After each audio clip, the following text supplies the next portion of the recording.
Just because he's the chosen one doesn't mean he always makes the right choices. I'm Ashley with WatchMojo UK, and these are the top 10 worst decisions made by Harry Potter.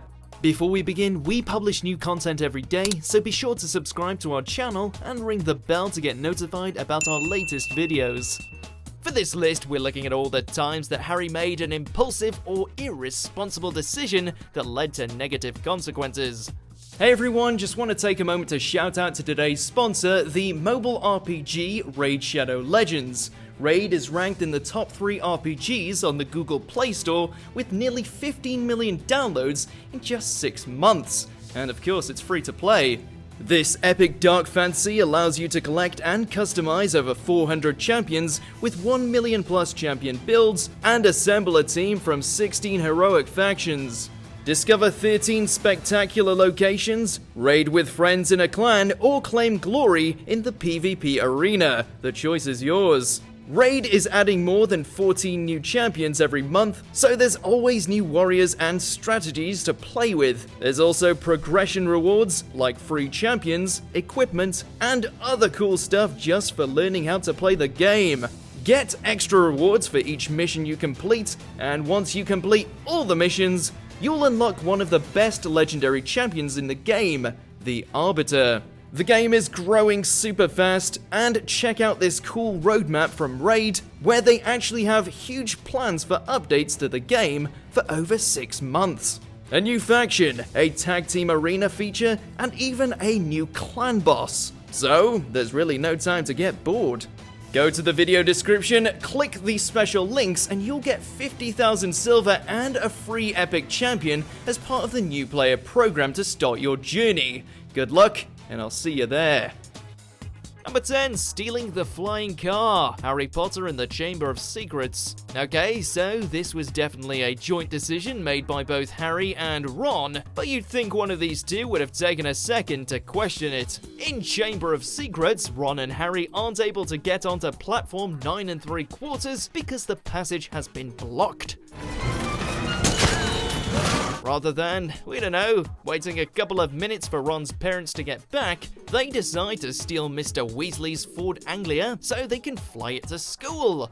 The car! This harebrained scheme has several negative consequences, including Ron's wand breaking, the two boys getting into huge trouble, and of course, inciting Mrs. Weasley's rage. How dare you steal that car! I am absolutely disgusted! Number 9, not asking Ginny for advice. Harry Potter and the Order of the Phoenix. In the 5th book and movie, Harry starts to become worried that he's being possessed by Lord Voldemort after he witnesses Mr. Weasley being attacked through the eyes of Voldemort's snake, Nagini. Despite the fact that Ginny was actually possessed by Voldemort in Chamber of Secrets, it's pretty surprising that he doesn't go and ask her how it felt and confirm his suspicions. Still, the power of the diary began to scare her, and she tried to dispose of it in the girls' bathroom. Instead, he pushes away everyone close to him and tries to handle it on his own, which doesn't go very well. Ginny is a force to be reckoned with, and Harry shouldn't have underestimated how helpful she can be. Number 8, trying to save everyone in the second task. Harry Potter and the Goblet of Fire. During the second task of the Triwizard Tournament in Goblet of Fire, Harry has to figure out a way to survive underwater while he rescues Ron from the merpeople of the Great Lake. While he's down there though, he sees Cho, Hermione, and Fleur's little sister, Gabrielle, and decides that it's up to him to save them all. But she's my friend Tlibby! One. He probably should have known that Dumbledore wouldn't have just let his students perish underwater, and that the mermaid song didn't have to be taken so seriously. Luckily, the consequences for this one weren't so bad, because he got points for his moral fibre. Aww. That's great. Moral fibre? Blimey, even when you go wrong, it turns out right. Yeah, well done, moral fibre. Number 7, not wanting to talk about Cedric with Cho. Harry Potter and the Order of the Phoenix. It's just learning all this. Makes me wonder whether if he'd known it. When Harry and Cho started dating in Order of the Phoenix, Harry has a shockingly bad attitude about communicating on pretty important issues. Cho was dating Cedric when he was killed by Voldemort one book earlier, and Harry was the only one who witnessed it.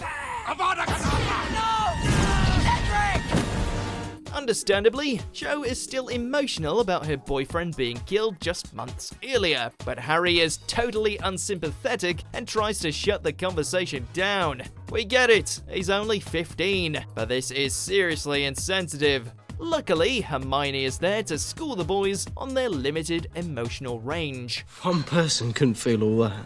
It'd explode. Just because you've got the emotional range of a teaspoon. Number 6. Lying to Griphook. Harry Potter and the Deathly Hallows Part 2. We're relying on you, Griphook. If you get us past the guards and into the vault, the sword's yours. Harry prides himself throughout the series on being morally upstanding, never inflicting harm when he can avoid it, and generally maintaining his moral standard. As the story comes to a close though, we're shown just how far Harry is willing to go to defeat Voldemort. The trio needs the goblin Griphook's help to get a Horcrux, but as payment, he asks for the Sword of Gryffindor, which he believes is his right because it is goblin-made. That is my price. Harry lies and agrees, even though he has no intention of giving it to him until the final battle is fought. How are we supposed to destroy it now you're giving the sword to Griphook? I'm still working on that part. Because of the tensions between goblins and wizards, this move is pretty problematic. Number 5. Sectumsempra. Harry Potter and the Half-Blood Prince. Have you ever heard of this spell? Sectumsempra. No, I haven't. We're just gonna say it, Hermione is always right. In the 6th installment of Harry's story, he comes into the possession of a potions textbook that used to belong to someone who called themselves the Half-Blood Prince. Harry practices spells he finds in margin notes, despite Hermione's warnings that it might be dangerous. When he comes into a conflict with Malfoy, he uses the Sectumsempra curse on him, despite not actually knowing what it does. This is a really foolish mistake that shows just how little deliberation Harry was putting into his decisions. Number 4. Saying Voldemort despite knowing about the taboo. Harry Potter and the Deathly Hallows Part 1. When Ron returns to join Harry and Hermione in Deathly Hallows, he tells them that a taboo has been put on speaking the name Voldemort. When anyone utters the name, it alerts the Death Eaters to their location. Harry forgets this, however, and says Voldemort, leading to the trio being captured and brought to Malfoy Manor. If it wasn't for this error, Dobby never would have lost his life saving his friends. Dobby is a free elf, and Dobby has come to save Harry Potter and his friends. Sadly, this isn't the only time that one of Harry's mistakes got someone killed. Number 3. Not taking his occlumency lessons seriously. Harry Potter and the Order of the Phoenix. In Order of the Phoenix, Dumbledore organizes for Harry to take occlumency lessons with Professor Snape in order for him to learn to shield his mind from Lord Voldemort. In these lessons, I will attempt to penetrate your mind. You will attempt to resist. Harry, of course, hates the idea of accepting help from Snape, and seems to be actively working to not learn anything during their sessions together. We've been at it for hours. If I could just rest. Because Harry keeps letting Voldemort into his mind, the Dark Lord is able to manipulate him by showing him things that aren't actually happening, which will lead us to another entry on our list today. Number 2. Not letting Sirius and Lupin kill Pettigrew. Harry Potter and the Prisoner of Azkaban.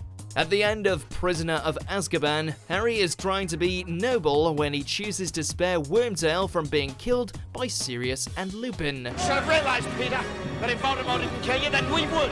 Together. No! Because of his act of compassion, Pettigrew escapes, which makes it impossible for Sirius to clear his name, forcing him to go into hiding. Pettigrew ultimately makes his way to Voldemort and is essential in helping him rise to power again, meaning if Harry had just let him be killed, the entire Second Wizarding War could have been avoided and countless lives could have been saved.